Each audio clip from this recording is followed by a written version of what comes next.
Bon, on avait parlé de 3 mots. Le résumé de des bases de la PNL, on avait parlé de 3 mots. On avait abordé en premier, Xavier, tu t'en souviens, tu l'avais répété.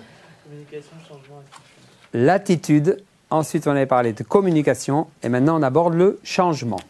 Donc, qu'est-ce que c'est que le changement? Alors, je vais vous faire une introduction sur ce qu'est le changement en général et après on verra comment on peut le demander, le mettre en place et tenter de l'obtenir et mettre du mouvement là-dedans. En PNL, le changement, c'est un espace entre 2 endroits. Voilà comment c'est une métaphore. Hein. C'est un espace entre ce qu'on appelle la gare de départ. On appelle ça aussi l'état présent. C'est présentement comment je me sens, comment je suis. Alors ça peut être comment je me sens, comment je suis dans mon couple, ça peut être comment je suis, quel est mon revenu actuel, c'est mon état présent financier, ou quelle est ma santé actuelle. Donc quel que soit le contexte dans lequel on peut travailler, il y aura un état présent qu'on pourra appeler la gare de départ. Et si on demande à quelqu'un ce qu'il veut à la place de ça, donc si votre gare de départ, elle est bien, tout va bien, on ne met pas de changement en route, on est bien d'accord. Hein, si on est heureux, épanoui, et tout ce qui, voilà, on profite de la vie et tout va bien. On va commencer à se mettre en mouvement et à mettre du changement quand on n'est pas satisfait de notre état présent. Et il y a plein de manières de le travailler. En PNL, on travaille le fait de se bouger et d'améliorer une situation de départ en demandant tout de suite, le plus rapidement possible, par quoi la personne veut remplacer ça. Et donc, c'est pour ça que la question principale d'un PNListe, c'est qu'est-ce que tu veux? Qu'est-ce que vous voulez? Et on va faire chauffer la réponse. On va quelquefois travailler 1 demi-heure ou 2 heures pour savoir ce que les gens veulent vraiment. Admettons que, voilà, ce soit la gare d'arrivée. Donc ça, c'est ce qu'on appelle l'état désiré. C'est ce que les gens désireraient. Et pour l'instant, ils ont ceci. Eh bien, le changement, c'est juste l'espace qu'il y a entre la gare de départ et la gare d'arrivée, entre l'état présent et l'état désiré. Donc, juste que pour mettre le changement en route, ça présuppose, que je sache quelle est la gare de départ, ce qui est quand même souvent, les gens ont conscience de ce qui ne va pas, ou alors après, ils vont édulcorer, ils vont mettre des jugements et tout, il va falloir travailler là-dessus. Donc on va pas mal travailler sur la gare de départ, au moins en termes d'information et d'exploration. Et on va aussi et surtout travailler sur la gare d'arrivée. Parce que si les gens savent souvent ce qui ne va pas, ils vont vous dire « dans mon couple, ça merde en ce moment, gna gna gna, ou alors mon travail, il m'énerve, les profs, ou je sais pas quoi ». Et puis toutes les récriminations, les plaintes qu'il peut y avoir, les souffrances, elles sont ici, mais les gens n'ont pas toujours conscience de ce qu'ils voudraient à la place. Et comment vous voulez vous mettre en mouvement si vous ne savez pas ce que vous voulez? On peut le faire. Mais c'est moins facile, on gagne beaucoup de temps à demander aux gens qu'est-ce qu'ils veulent à la place de ceci. Alors il faut faire attention parce qu'ils ont envie d'être écoutés là-dessus. Et les gens, je ne parle pas de gens en thérapie, regardez quand vous rentrez chez vous, vos copains, votre famille, et ils vous parlent de ce qui ne va pas dans leur vie. Donc on parle de relations humaines dans la vie de tous les jours aussi. Et ils ont envie, si vous leur demandez tout de suite, non mais attends, ça ne m'intéresse pas ça, mais qu'est-ce que tu veux? Au niveau de la qualité de la relation, ce n'est pas terrible. Donc on va quand même les accueillir, mais rapidement, on va leur dire, écoute, et il faut un peu forcer le truc parce qu'ils n'ont pas forcément, ils ont plus envie de parler de ce qui ne va pas que de se poser la question de ce qu'ils veulent vraiment. Ça va? Vous me suivez? Et donc, on pourrait écrire le changement comme une espèce d'équation qui serait état présent vers état désiré, le changement étant la flèche qu'il y a entre les deux. Et une fois qu'on aura mis à jour la gare d'arrivée, mais vous allez voir que la gare d'arrivée, on va faire un exercice où on va passer une demi-heure rien que là-dessus. Et on peut quelquefois y mettre 1 heure, 2 heures en coaching, en tout cas, plus qu'en thérapie. En thérapie, on a tendance quand même à travailler sur ce qui ne va pas. Mais en thérapie brève, on va vite mettre à jour ce que la personne voudrait. En coaching, c'est pratiquement la base de la première séance de coaching, c'est qu'est-ce que vous voulez. On travaille, une fois qu'on a mis à jour ça, on travaille l'objectif, mais vous allez voir qu'on ne va pas prendre pour argent comptant tout ce que les gens vont nous dire. Il y a des objectifs qui vont être bien formulés, moins bien formulés, on verra tout ça après. Là, on fait une introduction un peu globale du changement. Et une fois qu'on a mis à jour l'état présent et l'état désiré, si possible, dans l'ordre état désiré en premier, état présent en second, mais au niveau de la qualité de la relation, si Eric vient me voir et qu'il en a plein les fesses de ça, ça c'est parce que je suis enregistré en film, sinon je le dis autrement. Mais j'aimerais rapidement qu'il me parle de ce qu'il voudrait à la place et dans l'idéal, non seulement qu'il m'en parle, mais que moi je lui fasse imaginer qu'il l'a atteint et que je lui fasse vivre les émotions de « ça y est, j'y suis arrivé ». Parce que le cerveau, il travaille avec des choses toujours les mêmes. Pour nourrir un cerveau, le cerveau il a besoin d'émotions, il a besoin de VACOG, c'est-à-dire des images, des sons, des sensations, des odeurs. Et plus on peut remplir le cerveau de la victoire finale, plus il aura envie d'aller vers là-bas. Et quelquefois, aussi bizarre que cela puisse paraître, il n'y a pas à aider Eric, si c'est Eric, à passer de là à là, il y avait juste à l'aider à mettre ça à jour. Quelquefois, c'est nécessaire et suffisant. Pas toujours. Quelquefois, une fois qu'on a la gare d'arrivée, on ne sait toujours pas comment faire pour l'atteindre. Okay, dans ce cas-là, on a besoin d'aide, Mais il y a certaines personnes, il suffit qu'ils mettent à jour ce qu'ils veulent, ils rentrent chez eux et ils n'ont plus besoin de vous. Ils y vont. Travailler sur un objectif, c'est mettre un entonnoir dans sa tête. C'est tac.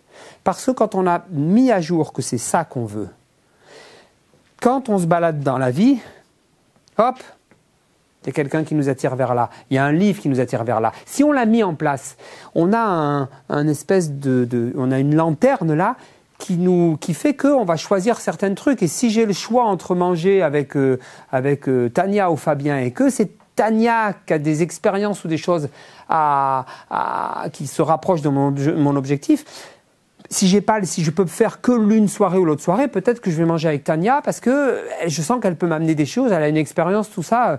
Alors que sinon, donc en fait, sinon on peut s'éparpiller ou être dans un brouillard parce qu'on ne sait pas exactement ce qu'on veut. Donc le but, c'est pas d'éliminer évidemment, si je suis ami avec Fabien, à un moment donné, je vais aller voir Fabien, mais je vais y aller pour un autre objectif simple qui est de maintenir notre amitié ou de passer des bons moments ou des choses de ce style-là. Mais ça simplifie parce qu'en fait, on commence à rétrécir notre champ de vision et on va aller voir un film, lire un livre, s'inscrire à un stage, rencontrer des gens en fonction de ce qu'on a mis à jour. Et quand on l'a mis à jour et qu'on l'a ici dans le cœur, dans les tripes, dans l'âme, dans le cerveau, ça commence à être difficile à ne pas l'obtenir, ou en tout cas, il y a une tension créatrice entre mon état présent et mon état désiré. Et je vous jure que plus il y a d'écart entre les deux, plus les gens sont motivés pour l'atteindre. Donc, n'ayons pas peur de mettre la barre haute, parce qu'il y a une énergie, c'est l'énergie de la vie qui fait qu'on a vraiment, vraiment envie de ça. L'envie et la vie, c'est pas très loin l'un de l'autre, c'est peut-être pas par hasard. Alors après, une fois qu'on a mis à jour ça, si les gens sont autonomes et peuvent y arriver, ou si vous bossez avec vous-même, et que vous y arrivez à vous mettre en mouvement, tant mieux. Sinon, qu'est-ce que c'est qui pourrait, dans l'équation du changement, il manque un mot, c'est que quand même pour passer de là à là, on aura quelquefois besoin de ressources. Alors ressources, c'est un mot qui veut rien dire. Alors ça peut être des stratégies ressources, des émotions ressources, des informations, ressources, des croyances, ressources, des valeurs, ressources, des personnes, ressources, des sommes d'argent, ressources, des opportunités, ressources, des livres, ressources. Enfin voilà, ça peut être... et demain, on va travailler avec la première ressource avec laquelle on va travailler avec des émotions ressources. Quand on travaillera sur la première technique de changement, ça sera des ancrages. On essaiera d'ancrer des émotions positives qui peuvent nous permettre d'arriver à atteindre cet objectif. Voilà, donc on pourrait dire que l'équation du changement, c'est état présent plus ressources est égal à état désiré. On peut l'écrire directement comme ça. OK ? Alors après, à partir de là, il y a quand même, voilà, on pourrait étoffer un petit peu ce modèle-là et par exemple dire que une fois qu'on a mis ça en place dans la vie, c'est rare que, ok, c'est bon, hop, je fais un premier pas, un deuxième, un troisième, et dès le 4e jour, pim, ça y est, je suis arrivé. Ça, c'est l'idéal. Quelquefois, dans la vie, on se met en mouvement, on se lève, et puis on part dans une direction. C'est ce qui est bien déjà. On tente des trucs, et puis un jour, voilà, on arrive et on se cogne ici. C'est pas très grave de se cogner. C'est pas très grave Ce qui est grave, c'est de rester sur la chaise et de pas bouger. Si on souffre. Si on ne souffre pas, tout va bien. Donc, se tromper de direction, et en plus, c'est pas complètement se tromper, c'est que je me suis rapproché, mais je suis un petit peu parti à droite. Et c'est pas grave de se tromper. Ce qui est grave, c'est de ne pas s'en rendre compte. Donc, quand on prend conscience, d'où l'intérêt de bien observer, donc la calibration, ça allait aussi bien, ce qu'on a vu hier, avec, en interpersonnel, mais ça peut être bien aussi d'observer, de s'observer soi-même et de s'observer où est-ce qu'on en est dans notre vie. Donc, observer notre compte en banque. Alors, il y a des choses qui sont facilement quantifiables. Si je me suis donné comme objectif d'avoir 300 000 € sur mon compte en banque le 1er janvier 2021, par exemple, c'est un objectif comme un autre, je peux vérifier où est-ce que j'en suis au fur et à mesure. C'est facile. Mais si j'ai mis comme objectif je sais pas moi, de me sentir libre à l'intérieur de moi, qui est un objectif beaucoup trop flou, ou de rencontrer quelqu'un, tant qu'on ne l'a pas rencontré, on ne sait pas si on est plus rencontrable, c'est difficile, ou si on met en place des stratégies bonnes pour rencontrer des gens, parce que c'est un petit peu moins quantifiable.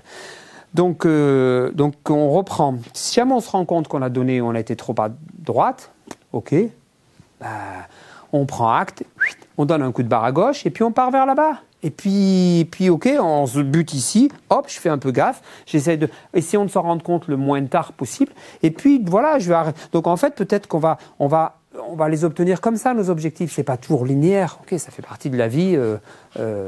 Voilà, ça arrive souvent. Si vous regardez comment vous avez réussi vos trucs, il y a peut-être eu des moments où vous avez perdu 3 mois, où vous avez perdu du temps avec quelqu'un, vous pensiez que c'était je sais pas, le chemin, il est pas toujours aussi linéaire.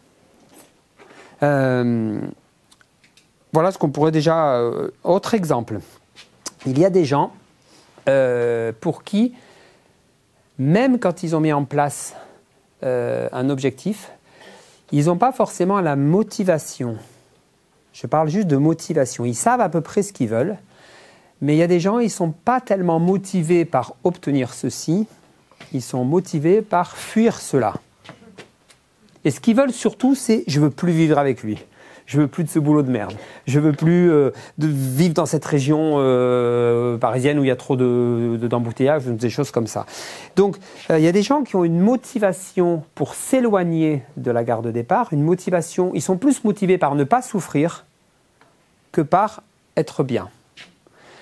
Souvent, au niveau de la santé, on n'a pas toujours l'envie d'être en bonne santé. On a surtout l'envie de pas être malade ou de pas avoir mal à la tête. Ou une fois qu'on l'a, c'est pour ça que c'est pas facile de mettre en place des stratégies pour faire ce qu'on appelle de la prévention. Et encore, quand on écoute bien le mot, la prévention, c'est pour prévenir une maladie. C'est pas tourner vers des objectifs.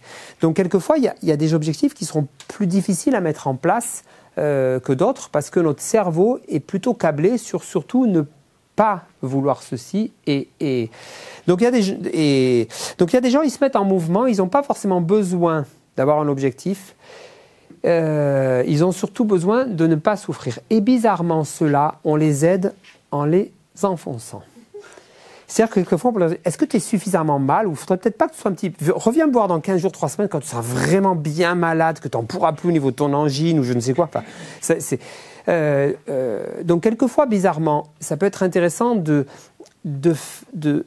parce que les gens qui fonctionnent comme ça, plus ils souffrent, plus ils se mettront facilement en mouvement.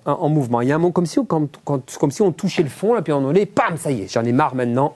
Vous voyez des gens qui fonctionnent de cette manière-là, et peut-être que dans certains secteurs de votre vie, vous fonctionnez aussi comme ça.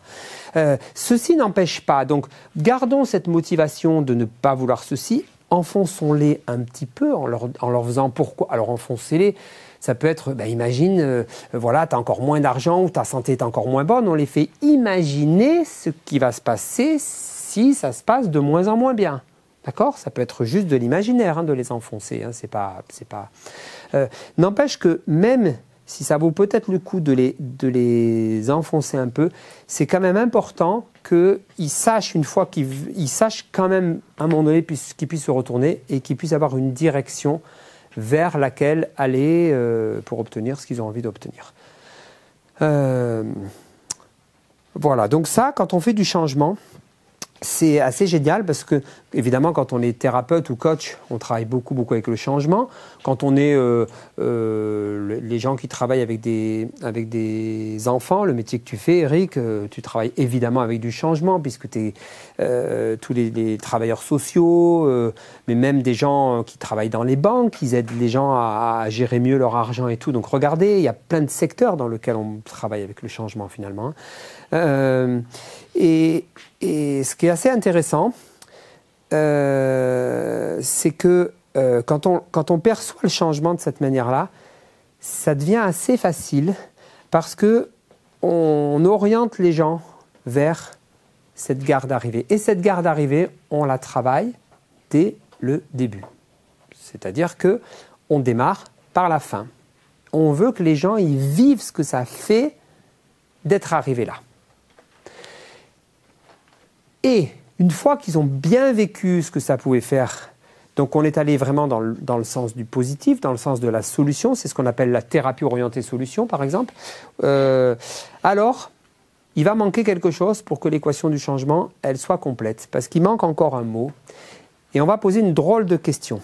On va demander aux gens, une fois qu'ils ont bien vécu positivement ce que ça pouvait faire, de fait d'arriver là où ils ont envie d'arriver, on va leur poser une drôle de question qui s'appelle la question qui concerne l'écologie du changement. Et on va leur poser cette question bizarre. Est-ce qu'il ne pourrait pas y avoir un inconvénient à ce que vous arriviez là ? Est-ce qu'il ne pourrait pas y avoir une merde, un problème, une difficulté, un vrai inconvénient à obtenir votre victoire ? Est-ce qu'il ne pourrait pas y avoir un inconvénient à gagner ? Ou alors, on peut la poser, est-ce qu'il ne pourrait pas y avoir des avantages à garder ceci? Parce que si jamais vous aidez des gens à obtenir un changement et qu'ils l'obtiennent, et que quand ils l'obtiennent, ils s'aperçoivent qu'ils sont plus malheureux ou qu'au passage, ils ont perdu quelque chose qui était important pour eux, ça ne va vraiment pas le faire, quoi. Et s'il y a une objection écologique, en plus, très vraisemblablement, ils ne se mettront pas en route parce qu'ils percevront consciemment ou inconsciemment qu'il y a un problème à arriver là-dessus. Donc, on va systématiquement vérifier l'écologie du changement. Donc, l'équation complète, moi j'aime bien l'écrire en vert, l'écologie, mais c'est juste une petite boutade. L'équation du changement, c'est ça. État présent plus ressources est égal à état désiré. Avec une vérification écologique. Et la vérification écologique, c'est deux choses. Je vous ai parlé de la première qui est un problème si on réussit, mais ça peut être aussi un problème, non pas de réussir, mais de se mettre en mouvement pour passer de là à là. Parce que malheureusement, il y a un prix à payer pour changer. C'est confortable ça. Ça, c'est du connu. Donc, c'est le couple que je connais, c'est l'ambiance familiale que je connais, c'est le revenu que je connais, c'est le métier que je connais, c'est la région que je connais. J'ai de la sécurité là. Il peut y avoir un peu d'obtenir ça. Donc ça peut être intéressant quand même, avant de se mettre en mouvement, de vérifier s'il ne pourrait pas y avoir un inconvénient, soit à l'obtenir, soit à payer le prix du changement. Quel type d'inconvénient il peut y avoir? Premier inconvénient, un inconvénient d'être arrivé jusqu'au bout. Imaginez que vous êtes d'une famille d'ouvriers et que depuis vos parents, vos frères et sœurs, il n'y a personne qui gagne plus de l'équivalent de 1 500 € de revenus nets à la fin du mois. Et que vos grands-parents sont comme ça, vous aviez un père qui votait communiste ou un grand-père qui votait... Bon, vous êtes dans cette culture-là. Et vous, pour X raisons, vous avez on va prendre un objectif financier, c'est matériel, mais au moins c'est facile comme exemple. Vous avez envie de faire un super boulot qui rapporte vachement bien. Je sais pas, vous voulez être agent immobilier, gagner 10 000 € par mois. Ce qui est facile pour un agent immobilier. Hein, c'est ça peut paraître chouette de gagner 10 000 € par mois. Mais qu'est-ce qui pourrait se passer? Imaginez que vous avez vos 10 000 € par mois, ce qui veut dire qu'à ce moment-là, votre état présent est égal à votre état désiré. OK? Donc, du coup, vous vous retrouvez là. Et imaginez ce que ça peut faire dans une famille d'ouvriers que vous gagnez 10 000 € par mois. Ça peut vous mettre en sérieuse difficulté relationnelle avec vos frères et sœurs, avec vos parents. C'est dur, hein, mais ça peut faire ça. Alors, dans ce cas-là, vaut mieux le savoir dès le départ. Vaut mieux demander à la personne, mais vous êtes sûr, avec votre famille, il ne pourrait pas y avoir un problème et tout. Et si là, vous percevez qu'il y a un petit truc comme ça, là, méfions-nous des gens qui disent, non, ouais, ça va. Ça va, c'est quoi le truc là? Oh ben oui, je sais que ma famille, ils vont me critiquer et tout. On peut le travailler, on peut vérifier quel type de critique vous allez recevoir et on le travaille à l'avance. Alors là, il y a deux hypothèses. Soit, ben non, j'accepte les critiques, ça va. Soit, et puis quelqu'un d'extérieur peut dire, mais est-ce que ça les fera souffrir eux? Parce que vous acceptiez les critiques, ça va, mais est-ce que, ben oui, peut-être que ça peut être un peu difficile. Ok, alors quand vous prenez conscience de ça, qu'est-ce que vous pouvez faire? Et là, la personne peut dire, bon, ben, je convoque ma famille et je les préviens que j'aimerais être agent immobilier, que j'aimerais gagner 10 000 € par mois dans les 2 prochaines ou 3 prochaines années et que je me donne ça comme objectif et que je vais serrer un peu les mâchoires et me mettre en mouvement et tout ça. Et je veux les prévenir. Et deux solutions, soit à la réunion de famille, dire, bah ouais, vas-y, bonne chance, écoute, ben, c'est super chouette. Soit,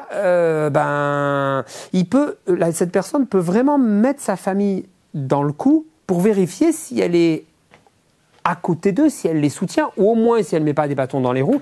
Et dans le lot, s'il y en a une ou un ou qui ne va pas très très bien ou qui ne le prend pas très bien, qu'est-ce qui empêche cette personne-là de faire ce qu'on appelle un objectif modifié? C'est-à-dire que c'est plus je gagne 10 000 €, c'est je gagne 10 000 €, mais j'en redonne 1000 à ma famille. Et si ça se trouve, le fait de juste faire ça, et donc c'est je gagne 10 000 moins 1000, ça fait 9 000 pour moi et 1000 pour ma famille. Et il suffirait de légèrement modifier ce truc-là. Donc ça reste le même état désiré, mais je sais pas, avec une petite modification, pour que toute l'énergie de la personne plus de sa famille fait que tout le monde va l'aider et roule ma poule, ça va être assez facile de l'obtenir. Donc ça vaut quand même le coup, nous, d'avoir des casquettes différentes. Parce que quand on va demander aux gens, donc vous recevez, si on reçoit quelqu'un, ça peut être un ami ce soir, hein, qui vous dit qu'il va pas bien. Donc il est dans le mou, hein, il est moral dans les chaussettes. Vous avez une première casquette à sortir, c'est d'abord la casquette, je rentre en relation avec lui et je compatis. Qui à mon avis est la casquette la plus importante, c'est la qualité de la relation. Une fois que ça c'est fait, ça peut prendre 10 minutes, ça peut prendre 2 heures. Si tout se passe bien, en quelques minutes, c'est installé. La personne, elle sent vraiment que vous l'écoutez, que vous compatissez, que vous dites ça doit être dur quand même, mais ça fait longtemps que tu as ça. Oh, écoute, je peux te prendre dans les bras, mais c'est pas je le prends dans des bras, ça vient du cœur, toujours pareil. Hein, c'est quand on le vit comme ça, vous montrez aux gens que vous êtes touchés. Ça, c'est la casquette du cœur, de l'écoute. Une fois qu'on a ça, on enlève notre casquette et on va vers la casquette de qu'est-ce que tu veux à la place. Qu'est-ce qu'une casquette plutôt, waouh, mais alors il faut la forcer quelquefois un peu celle-là. Enfin, faut vendre notre soupe, je sais pas comment dire. Quand on a bien mis à jour celle-là, donc on est parti dans le positif. Probablement, David, tu as une bonne casquette de ça, je trouve. Tu as une bonne casquette de, on va vers le positif. à mon avis, pas trop à le travailler, tu l'as déjà bien. Moi, j'ai dû me forcer un peu. Parce que c'était pas si facile que ça pour moi d'aller dans le positif, tout ça. Donc là, Robbins avec faites un stage avec Robbins, vous allez voir, ça dépote assez. Tout le monde crie, hurle. Enfin, c'est complètement du délire. Pendant 3 jours, tu te dis mais où est-ce que je suis quoi. Donc vous avez mis votre deuxième casquette, la personne elle a sorti son objectif. Ah, elle est super contente et tout. Eh bien, il faut mettre une troisième casquette. À ce moment-là, la casquette tatillon, pointilleuse. Alors celle-là, moi. Très à l'aise avec celle-là, en disant mais t'es sûr qu'il pourrait pas y avoir un problème là avec ta famille, avec machin, et pour vérifier l'écologie. Donc il y a première casquette, je fais gaffe à la qualité de la relation. Deuxième casquette, je vais vers le positif. Troisième casquette, je vérifie s'il pourrait pas y avoir une merde ou un problème ou une difficulté ou un blocage ou par rapport à l'obtention de cet objectif. C'est pour ça que c'est pas facile de faire de l'accompagnement au changement, parce qu'en fait, il faut être bon un peu dans différents secteurs, et à vous de voir où est-ce que vous êtes déjà bon et à le valider, et à voir où est-ce que vous pourriez progresser un petit peu. Et puis après, vous verrez qu'il y a des gens qui sont eux-mêmes orientés plutôt sur le positif et il faut un peu les calmer. Alors ceux-là, on a intérêt à faire gaffe à la vérification écologique. Et puis il y en a qui sont craintifs, ils vivent plutôt un peu à minima, et ceux-là, il faut vraiment les amener vers leur état désiré et monter la barre. Parce que souvent, quand on pose la question « qu'est-ce que tu veux ?», les gens ne s'autorisent pas à le dire parce qu'ils croient qu'on leur dit qu'est-ce que tu crois qu'il est possible d'obtenir. Je ne t'ai pas demandé qu'est-ce que tu crois qu'il est possible d'obtenir. Sinon, je t'aurais demandé qu'est-ce que tu crois qu'il est possible d'obtenir. Je t'ai demandé qu'est-ce que tu veux. Et le qu'est-ce que tu veux, il passe pas quelquefois. Alors, quelquefois, on est obligé de dire qu'est-ce que tu voudrais. On tourne le truc comme si nous n'avions pas le droit de rêver haut, grand et waouh. C'est une chose de dire ce que je voudrais, c'est ça, c'est une autre chose de l'obtenir. Ce n'est pas parce que je n'y crois pas que je ne le veux pas. Mais c'est comme s'il y avait un vrai interdit à oser dire, moi, ce que je veux, c'est waouh. Surtout quand on vient d'une famille où chaque fois qu'on a sorti, ouais, j'aimerais bien une sucette, ou ouais, on a été. Alors après, heureusement que chaque fois qu'on a voulu une sucette, c'est les bons parents qui donnent tout aux enfants. Je ne pense pas que ce soit la meilleure façon de les éduquer. Mais comment est-ce que la sucette, elle a été refusée? Est-ce que si chaque fois que l'enfant avait envie de quelque chose, on lui dit, ouais, enfin bon, ça va, tu vas pas faire ton prétentieux, mais c'est gna gna gna. Au bout d'un moment. Oser dire qu'on veut quelque chose, quelquefois, ça a été sérieusement saboté et voilà quoi. Il y a même des cultures dans le monde où le vouloir est quasiment interdit. Je connais pas mal l'Inde, j'y suis allé plusieurs fois et vouloir quelque chose, c'est juste, mais attends, t'as pas à vouloir quoi. T'es de cette caste-là, tu fais partie de cette, ta vie elle est là, ton karma il est là, ils ont une vision de la vie assez karmique, assez qui est pas tellement qui est pas autant loin d'être autant volontariste que les États-Unis, où dans l'ADN des Américains tout est possible. Ils ont ça parce que quand on regarde leur histoire, qui n'est pas une longue histoire, c'est des gens qui sont venus, qui ont colonisé les Indiens, et ils ont une autorisation dans leur culture. Donc nous, on sait que aux États-Unis, ils savent vraiment que n'importe qui peut devenir président de la République. Ils le sentent. Nous, un peu moins. Les Indiens, carrément pas, quoi. Voilà, donc elle paraît bête la question, qu'est-ce que tu veux? On peut se dire, attends, elle est simple la question. Eh bien, il faut quelquefois sérieusement traverser le système de croyance des gens pour avoir une réponse qui vient du cœur, des tripes. Et là, plus vous avez du sang, de la sueur et des larmes, mieux c'est. Il faut vraiment envoyer du lourd, quoi. Hein? C'est un peu dans un monde parfait, qu'est-ce que tu voudrais? C'est dans un monde. Alors du coup, tu tourneras ta question comme ça. Dans un monde parfait, qu'est-ce que tu voudrais? Ou alors, si tu n'avais pas peur, qu'est-ce que tu voudrais? Ou alors, faudra trouver. Donc, la question, qu'est-ce que tu veux? Souvent, faudra mettre des mots avant ou après pour la faire passer avec la personne que vous avez devant vous. Ça ne sera pas toujours aussi simple que ça. Il faudra trouver du conditionnel. Alors, quand vous l'avez posé 2000 fois, les petits chemins pour qu'elle passe mieux votre question, vous les trouvez évidemment plus facilement. Donc, pensez à changer de vocabulaire, ou qu'est-ce qui serait bien que tu obtiennes vraiment, ou si tu étais quelqu'un d'autre, qu'est-ce que tu voudrais dans cette situation-là. Enfin, il y a plein de petites nuances à faire. Je me rends compte que je vous ai donné pour l'instant juste un exemple d'une objection écologique de la gare d'arrivée. Et je vous avais dit que l'écologie, c'est aussi la gestion du changement. Donc l'écologie, c'est à la fois, est-ce qu'il ne pourrait pas y avoir un inconvénient de l'état désiré, mais est-ce qu'il ne pourrait pas y avoir un inconvénient sur la flèche, c'est-à-dire le chemin pour passer de l'état présent à l'état désiré. Donc l'écologie, c'est la vérification écologique, c'est ça. Par exemple, imaginez que vous voulez faire un projet, vous voulez changer de métier, c'est super de changer de métier, je l'ai fait, du coup je suis bien placé pour attirer des gens qui veulent changer de boulot. Moi j'étais kiné, j'avais 38 ans, j'ai rencontré la PNL, ça a été... c'est quoi ce truc de dingue? Moi, ça m'a complètement... ça m'a bouleversé, enfin ça a changé ma vie, voilà, ça va, c'est pas... y en a, comme Saint Paul sur le chemin de Damas, il rencontre Dieu, ben moi j'ai rencontré la PNL, donc chacun son truc. Mais le jour où je rencontrerai Dieu, peut-être que je changerai et que j'irai, évidemment, si mon cœur y bat pour... et donc ça fait bientôt 20 ans que j'ai rencontré ce truc-là, et je continue de ne pas la comprendre complètement, enfin de pas là. J'ai encore des choses à apprendre et c'est tellement vaste et varié. Et donc imaginez, vous voulez aider quelqu'un à changer de boulot.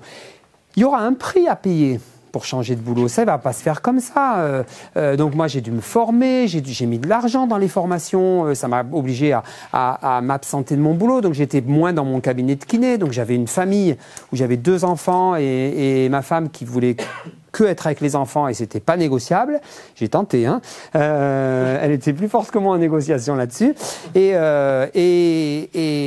donc j'avais une charge financière de chef de famille que je sentais qui était très forte, qui est très forte chez les hommes aujourd'hui. On s'en rend pas forcément bien compte, mais c'est pas si facile que ça quand on a ce poids de tu es responsable de ta famille. Il y a des hommes qui l'ont pas, mais il y en a qui l'ont beaucoup. Et le prix à payer pour se mettre en mouvement et pour un jour faire le métier de nos rêves, c'est quand même pas rien, quoi. Moi, j'ai mis, mis bout à bout, rien qu'en formation, c'est pas énorme, mais j'ai mis entre, 11 ou 12 000 euros, rien qu'en formation. Après, il y avait probablement le double en frais de déplacement et de choses comme ça. Bon, aujourd'hui, quand je vois l'investissement, si vous réussissez, c'est rien, ça. Le problème, c'est de les mettre et de ne pas réussir. Donc là, c'est de l'argent perdu, entre guillemets, même si, à mon avis, à l'intérieur, il se passe tellement de choses. Mais donc, faisons attention, parce que peut-être qu'il pourrait y avoir un inconvénient à ce que monsieur s'arrête de travailler et que la famille soit sérieusement en difficulté financière. Au bout de 6 mois, pareil, on peut aller voir son conjoint et dire et reporter son objectif. Donc du coup, au lieu de penser qu'on va changer de métier dans 2 ans, eh ben on dit ok, je me donne 3 ans, je me donne 1 année de plus, mais la première année, je travaille sur les livres, c'est que ça coûte beaucoup moins cher, je fais des petits trucs et puis je mets de l'argent de côté et quand j'aurai au moins 5 000 euros, par exemple, de côté sur un compte en banque, alors je démarre. Voilà, donc ça vaut le coup quand même de travailler ce genre de petits trucs-là parce que plus on pinaille sur la mise en place de ça, mieux on travaille ça, plus les gens se mettent en mouvement facilement. C'est juste extraordinaire de bosser avec le changement. C'est kiffant, on sent qu'on est au service de quelque chose de fort. Pour moi, c'est quasi mystique. Aider des gens à réaliser des objectifs, c'est toujours très touchant parce qu'en fait, je pense fondamentalement que si quelqu'un veut cette bouteille d'Évian là, il pourrait vouloir, il est con quoi, il pourrait vouloir ça, il pourrait vouloir ça, enfin voilà, Move, regardez Move, c'est pas mal ça. Ah ouais mais c'est Evian aussi, donc bon, je vais pas faire de la pub pour Evian, ou Interhôtel, voilà, il veut un hôtel. Qu'est-ce qui fait que cette personne-là, elle veut plutôt une bouteille ou que l'autre veut plutôt un hôtel? Qu'est-ce qui fondamentalement fait la différence? Et très souvent, c'est des choses dans notre petite enfance. Bien souvent, ça a un rapport avec nos blessures. Ça a un rapport avec des choses qu'on n'a pas réussi à avoir. Des rêves qu'on a faits qui ont été enfouis. Quand ils reviennent et qu'ils tapent à la porte, les gens, ils en pleurent quand ils imaginent ça, quoi. Et si on peut les faire pleurer d'envie, de passion, plus on fait ça, plus ils sont collés au plafond, quoi. C'est pas difficile de travailler avec des gens quand ils sont éclairés. Ce qui est difficile, c'est d'aller trouver dans le brouillard l'étincelle de lumière. Quelquefois, c'est un peu difficile. Donc, il faut faire un peu du tri, il faut se balader. Voilà. Alors, on fait un bon boulot de mise à jour de ça, un bon boulot de vérification écologique. Il n'y a pas toujours à faire, hein. Quelquefois, il n'y en a pas d'objection écologique. Hein. Mais s'il y en a, ben voilà. Donc moi, je me souviens quand j'ai compris tout ça, j'ai réuni. Alors, mes enfants étaient trop petites. Elles avaient 9 et 10 ans quand j'ai décidé de changer de métier. Mais 8 et 9 même, mais bon, voilà, j'ai été voir mon épouse et on a eu une vraie bonne grosse discussion. Et elle était, et voilà, moi j'avais la chance qu'elle était derrière moi, elle croyait en moi, ce qui est quand même vachement facilitant parce que quand il y a votre entourage qui vous tire vers le bas, il faut être costaud quand même. Hein, donc des fois, il faut un peu travailler avec l'entourage. C'est des choses indirectes pour que ça devienne au moins qui ne nous limitent pas, qui ne nous plombent pas et s'ils peuvent nous encourager, même si donc on n'a pas forcément à demander à nos frères et sœurs de nous encourager, mais au moins est-ce qu'ils ne sont pas là en train de nous regarder avec derrière, dès que ça ne va pas aller, les petites phrases assassines, vous connaissez, non? Il n'y a que moi, donc il n'y a que dans ma famille que ça arrive, ce genre de truc. Ok.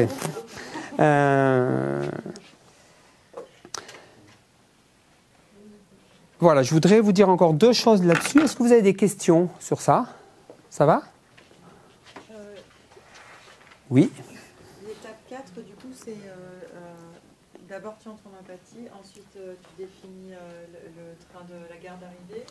Je rentre en empathie en premier, je définis la gare d'arrivée en deuxième. Vérification écologique en troisième et en quatrième, détermination des ressources, c'est ça? Vérification écologique en troisième et la première séance est finie.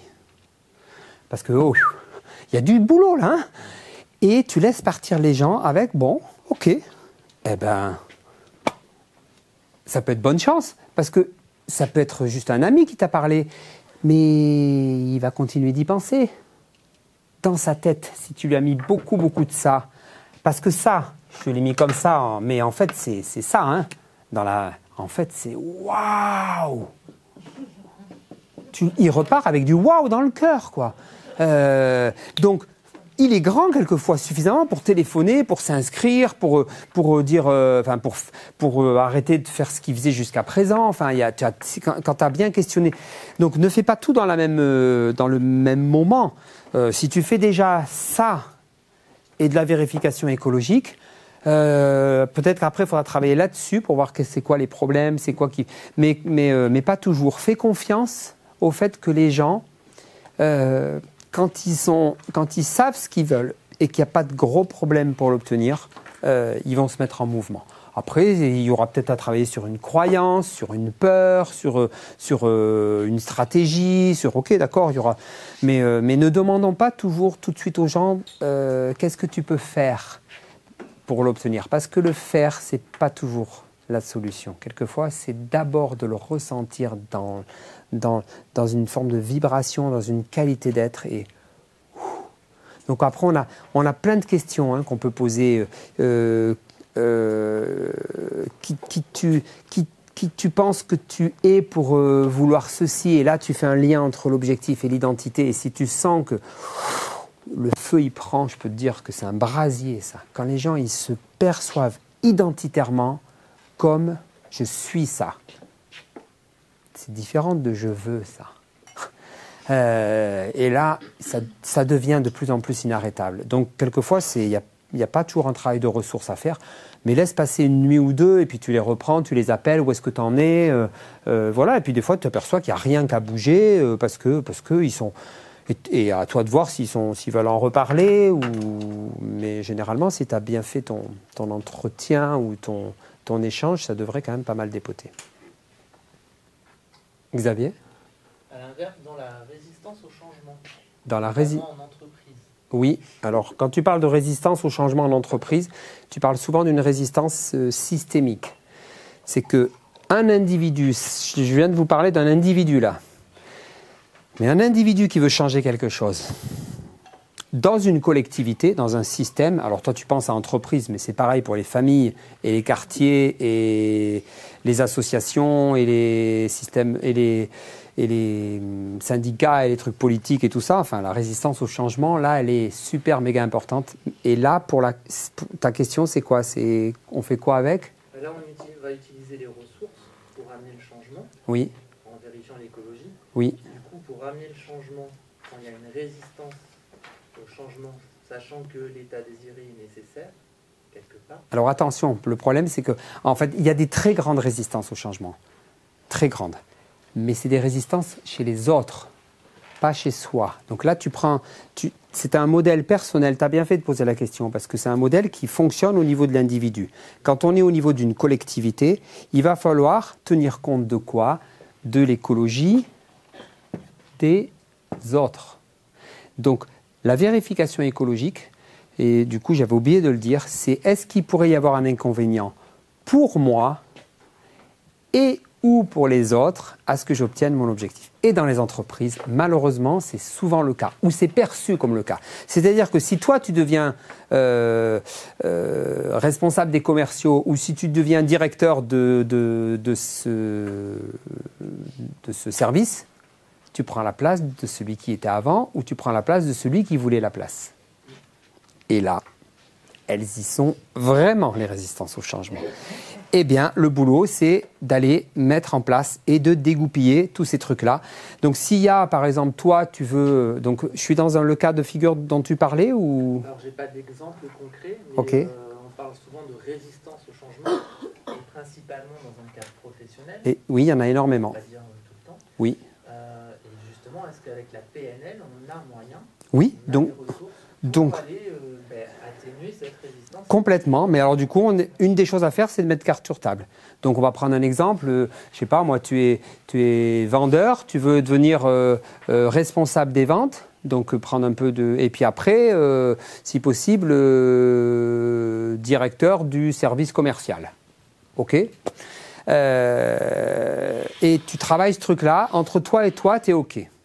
Tu vas voir ton boss et tu lui dis, voilà, moi, si je reste ici, j'ai vraiment de l'ambition, je suis bien avec vous, je vous aime beaucoup, je pense que je peux vous amener beaucoup, mais je voudrais vérifier est-ce que vous croyez en moi, est-ce que moi, mon objectif c'est ceci dans un premier temps et quelques années dans un deuxième temps. Si tu as l'accord, si tu sens que le patron, c'est niette et qu'il va faire passer le petit copain qu'il a, enfin à toi de prendre la conclusion qui est la meilleure et qui est peut-être de te barrer ou d'accepter que tu vas avoir des bâtons dans les roues.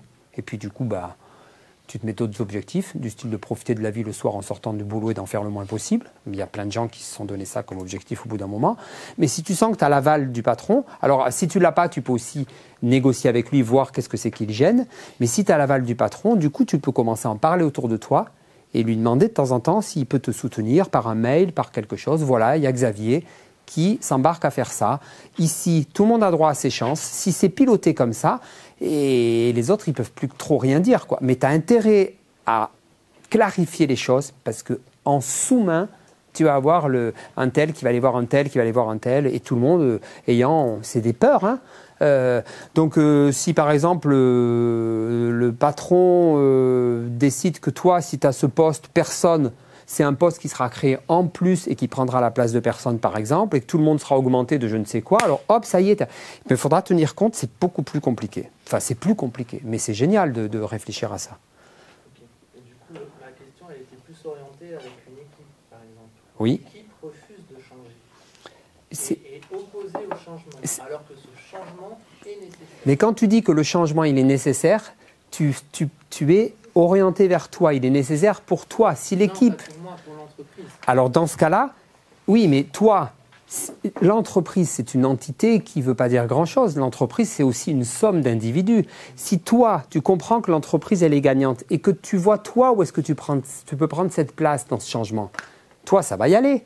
Mais s'il y en a qui se disent « Oui, mais moi, je ne parle pas anglais, je ne suis pas bon en informatique. Si la boîte, elle prend un essor comme ça, je vais devenir has-been. » Il y a plein de gens qui sont comme ça dans les entreprises. Du coup, ils vont s'occuper de leur de leur côté à eux. Ils vont s'occuper de leur mini-objectif, et leur mini-objectif, c'est de maintenir leur poste le plus longtemps possible. Tant que tu ne mettras pas tout ça à jour, et il faudra aller sérieusement les bouger, soit les rassurer, soit qu'il y ait un coach qui vienne de l'extérieur et qui dise « on va vous former à l'informatique ou à l'anglais, par contre, on va vous demander de vous investir plus, ces heures-là ne seront pas payées, qui est-ce qui est d'accord, par exemple, ou elles seront payées, je ne sais pas quoi, et on fait une réunion et on bouge les gens, quoi. Mais si tu ne le fais pas, tu vas avoir des quelques individus qui vont tirer l'équipe vers le bas parce qu'ils s'occupent de leurs propres intérêts. Donc, et tout seul. Et si tu fais partie, toi, de l'équipe que tu veux faire bouger et qui résiste, ça va pas être facile. Et souvent, il faut trouver quelqu'un de l'extérieur. Donc là, il faut avoir l'appui de ton N+1 ou de ton N+2. Mais c'est rarement comme ça, encore qu'il y a des boîtes chez qui ça fonctionne bien, quoi. Oui, oui. Donc après, essaye de voir, toi, qui c'est qui pourrait te soutenir. Et puis ce qu'on appelle trouver des alliés. Et regarde avec eux comment tu pourrais faire pour que ces alliés-là ils puissent à un moment donné faire. C'est un rapport de force. Hein. Et en plus, le pire, c'est que tu cherches à virer personne et à enfoncer personne. C'est juste des peurs et des projections, quoi. Mais qu'est-ce qu'il y en a des peurs et des projections dans le monde de l'entreprise? C'est impressionnant, quoi. Donc oui, c'est pas très très facile et quelquefois ton changement, il va pas se mettre en place tout de suite. Mais si tu continues d'élaborer et de t'en occuper, tu vas voir que 6 mois, 1 an, 2 ans après, il faut aussi quelquefois être moins exigeant. C'est pas parce que j'ai un objectif que je dois l'imposer, mon objectif. Je peux le sponsorer, mais ne pas l'imposer. C'est pas la même chose. Je peux dire, ok, vous n'êtes pas prêt pour l'instant, mais c'est pas parce que vous n'êtes pas prêt que moi, vous voyez ici, il y a toujours le même truc. Donc on est bien clair, et je vais vous le rappeler de temps en temps. Et tu te viens avec un bandeau et il y a marqué ton objectif dessus. Et de temps en temps, tu remets ton bandeau. Tu vas à la cafette et tu manges avec ton bandeau. Ils vont dire « Ouais, Xavier, il a fait trop de stages et tout. » Ça va papoter. Toi, tu sais ce que tu veux. À un moment donné, il y a quelqu'un qui viendra te voir en disant « La place est liée, je te la donne. » Parce que tu as montré que toi, tu voulais quelque chose et qu'en plus, tu ne voulais pas contre quelqu'un. Si tu le fais comme ça, tu auras moins de résistance. À un moment donné, ça va le faire, hein, mais rien n'est garanti sur facture. Hein. C'est sûr que... Donc voilà, ça se travaille comme ça. Mais c'est pareil avec nos épouses, nos conjoints, nos chéris. Quelquefois, tu veux faire un truc, ça résiste un peu quand même à côté, quoi. Ok, ben... On peut en discuter, on va boire un coup, on met les choses à plat, on regarde et on ne prend pas de décision. Il n'y a rien à forcer. Et moins on force, et puis on en reparle dans un mois ou dans 2 mois. Tu sais, je te rappelle que pour moi, c'est important ça. Et voilà, faut y aller quelquefois un petit peu doucement. Alors que quand on n'est que seul concerné, c'est quand même plus facile de se mettre en mouvement. Mais c'était... Et généralement... Quand on travaille en systémique, il faut avoir des formations. La PNL travaille peu de manière systémique. Ça vaut le coup de rajouter des connaissances alors soit en thérapie systémique si on fait de la thérapie, mais en stratégie systémique si on travaille en entreprise. Et l'individu, on n'est jamais... C'est rare qu'on soit tout seul, hein, pour obtenir un truc. Quelquefois, oui, on est... Mais souvent, il y a d'autres personnes concernées. D'où l'importance de vérifier l'écologie du changement chez les autres. Et s'il y a un bug là-dessus, en fait, l'idée, elle est là. Elle est que s'il y a une objection écologique importante, occupez-vous-en avant de vous mettre en mouvement, sinon ça va vous péter à la figure à un moment donné. Donc, alors, autant le faire tant qu'on n'a pas mis d'énergie, tant qu'on n'a pas mis de billes dans... Voilà, autant se casser la figure tout de suite avant d'avoir dépensé le moindre centime, on peut le dire comme ça s'il y a des enjeux financiers, que de faire le chemin et de s'apercevoir au milieu du gué que le truc, on ne l'a pas fait. C'est ça qui fait qu'il y a plein de gens qui font des maisons et elles ne sont pas finies parce qu'ils n'ont pas pris en compte tous les tenants et les aboutissants. Voilà, des rêves qui sont morts en cours de route, il y en a. Le nombre de restaurants qui ferment dans une... J'en avais parlé un jour avec quelqu'un qui est dans le milieu, et je crois que sur Montpellier, il y a 2 restaurants sur 3 qui ferment l'année de l'ouverture. Et on les voit, ils tournent tout le temps, tout le temps, tout le temps. Il y a des restaurants, c'est le 5e, le 6e, ça peut être une boulangerie aussi à côté de chez moi. Il y en a une. Ils se cassent tous la figure les uns derrière les autres. Et il y en a un nouveau qui débarque, plein de... Mais il faudrait peut-être un peu se renseigner, ouvrir et faire quelque chose d'autre que juste une boulangerie, parce que les 6 derniers, ça fait 10 ans, la boulangerie ici ne tient pas. Et elle ne tient pas pour les mêmes raisons, il n'y a pas assez de passage et tout. Vous faites que du café, des croissants, vous ne gagnerez pas votre vie.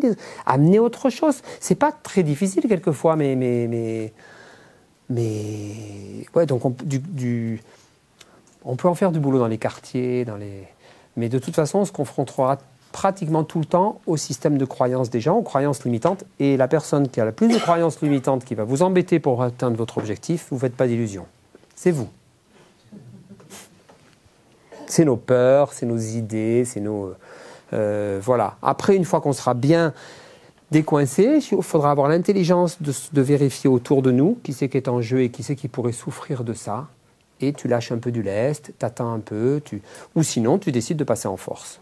On a toujours aussi cette possibilité-là. Mais après, tu payes le prix d'être passé en force, qui est quelquefois pas si grave que ça, mais... donc des résistances au changement, il peut y en avoir plein. J'avais lu un jour dans un bouquin un instituteur. Vous êtes fonctionnaire. Et selon l'entreprise dans laquelle vous travaillez, c'est plus ou moins facile. Si vous êtes dans une micro-boîte de 3 personnes et que vous débarquez un jour à une réunion en disant j'ai une idée de folie, j'aimerais bien avoir quelques heures par semaine pour la mettre en place, qu'est-ce que vous en pensez? Tu as des chances de l'obtenir un peu plus facilement que si tu es dans une grosse boîte où tout le monde est... Surtout si tu es le petit jeune qui débarque, tu as les autres, les éléphants là, qui ont 25 ans de carrière dans l'entreprise, qui disent « Attends, tu connais rien ». Enfin bon, donc vous voyez la résistance, tout ce qu'il peut y avoir. Hein. Et c'était un gars qui était prof et il demandait à ce que sa salle de cours soit repeinte, parce qu'elle était toute décrépite, tout ça. Il a demandé une première année, il n'a pas eu. Il a demandé une deuxième année, il n'a pas eu. Il a demandé une troisième année, il n'a pas eu.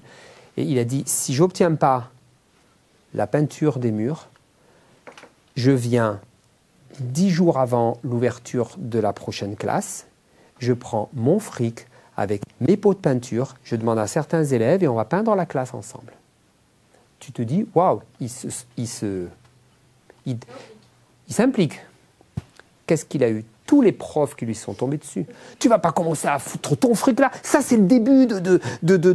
Alors du coup, jamais on va bouger parce que chaque fois qu'on obtiendra quelque chose, les gens ils vont dire ouais, t'as qu'à te le payer toi-même.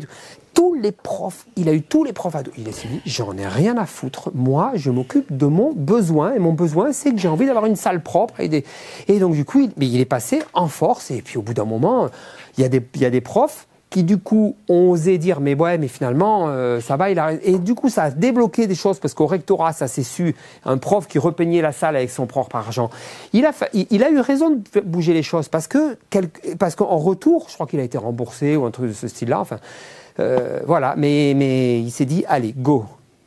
Donc la vie des fois elle se fait pas toujours dans la douceur et la tendresse, enfin, je sais pas comment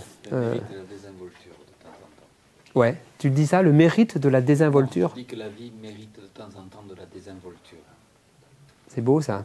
C'est ça, un peu de... J'y vais quoi, et on verra bien ce qui se passe. Ouais. Sinon, si on... Alors, 2 autres trucs, puis on va bientôt faire la pause et ouvrir parce qu'il fait un peu chaud. 2 autres idées. La première, c'est qu'il y a eu des études de fait sur... Vous allez voir qu'un objectif, on va on va le quantifier et on va demander une date. Un objectif, il y aura une échéance, c'est un projet avec une date de limite, quoi.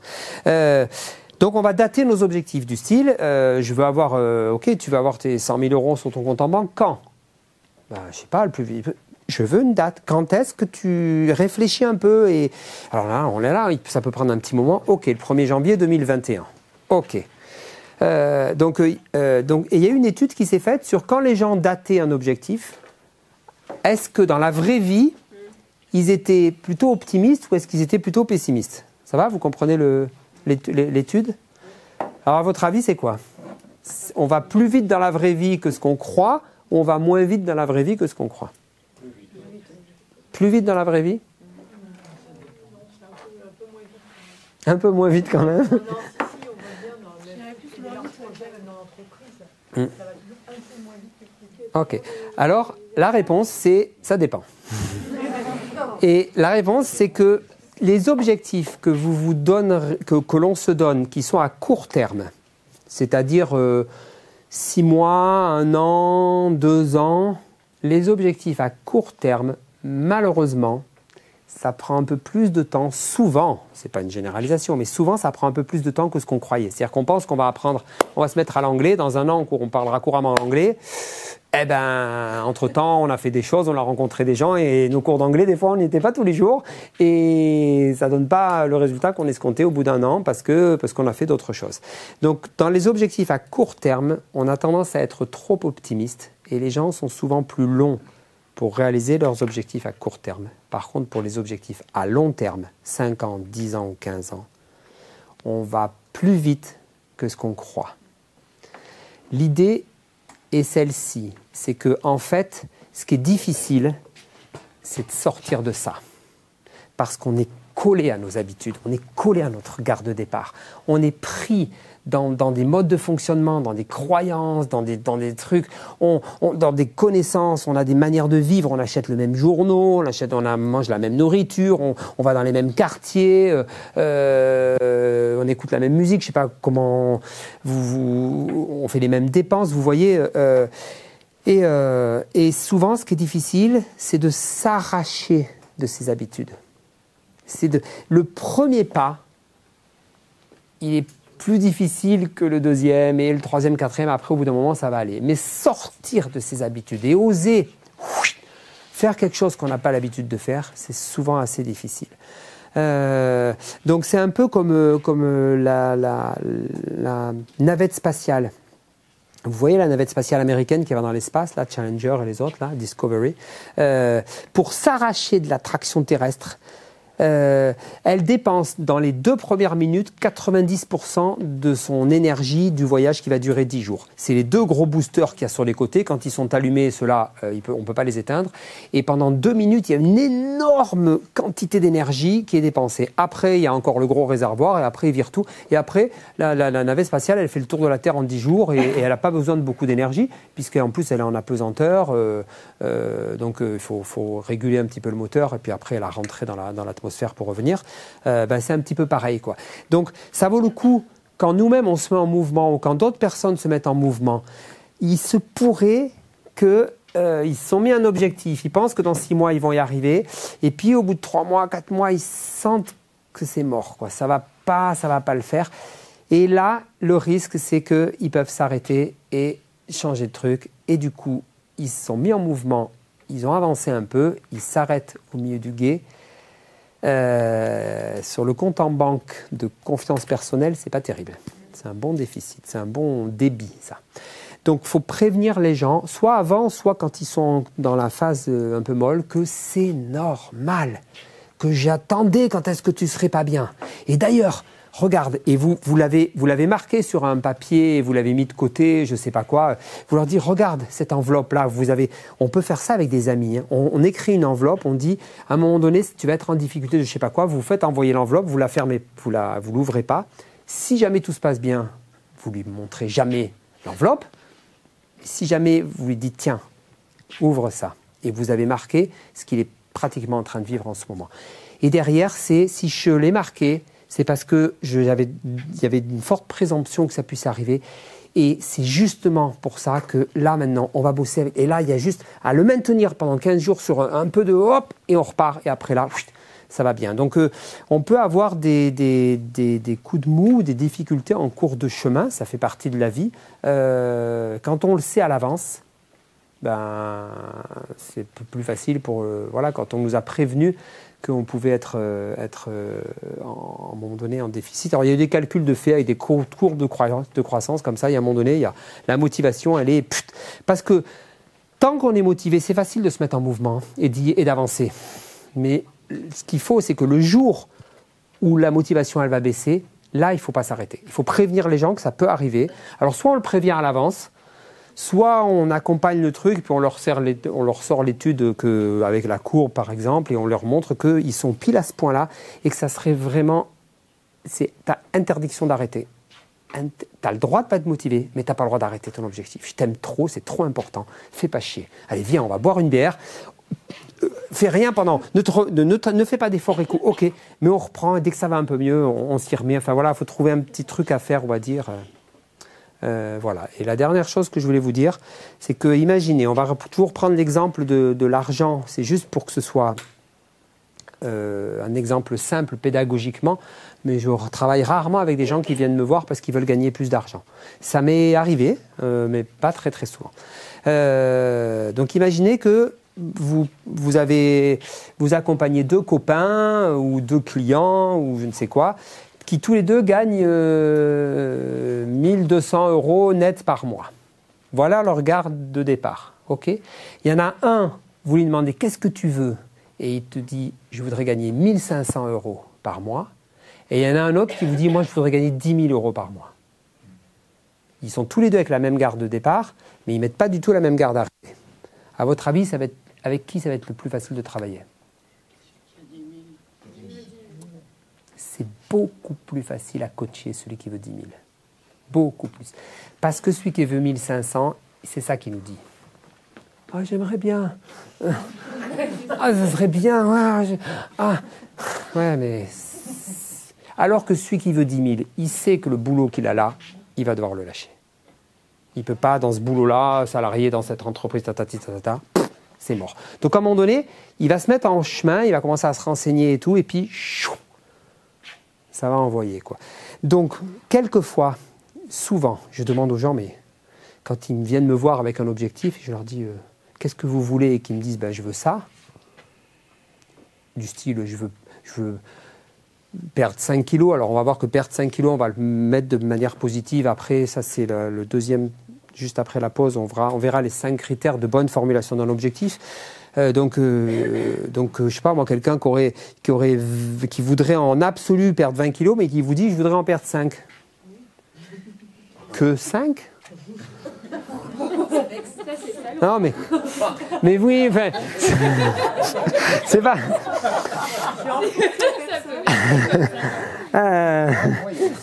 L'exemple était un peu moyen, j'en reconnais.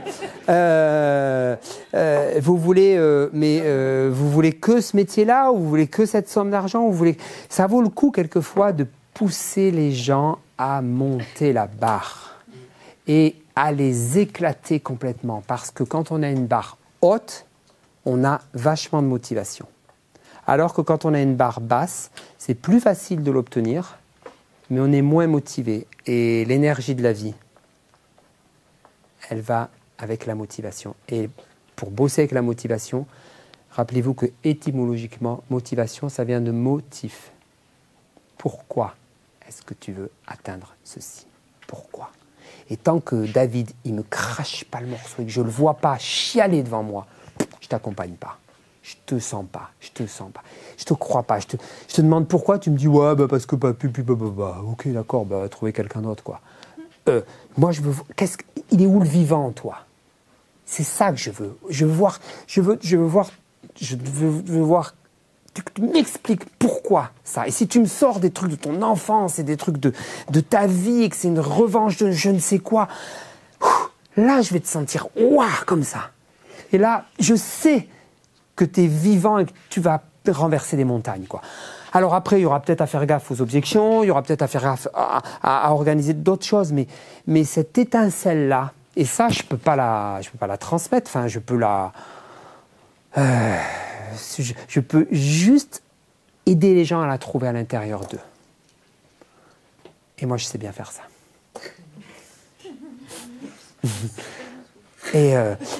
Et vraiment, ça vaut le coup de pousser pour qu'à un moment donné, ok. Là, les gens, ils viennent de parler avec quelqu'un ils n'ont pas parlé de manière aussi profonde, c'est peut-être la première fois depuis 10 ans qu'ils n'ont pas parlé aussi profondément à quelqu'un. C'est ça. On travaille avec des énergies de la vie, c'est pour ça que ça fonctionne. Go. Allez, on fait une pause, on se retrouve dans un quart d'heure.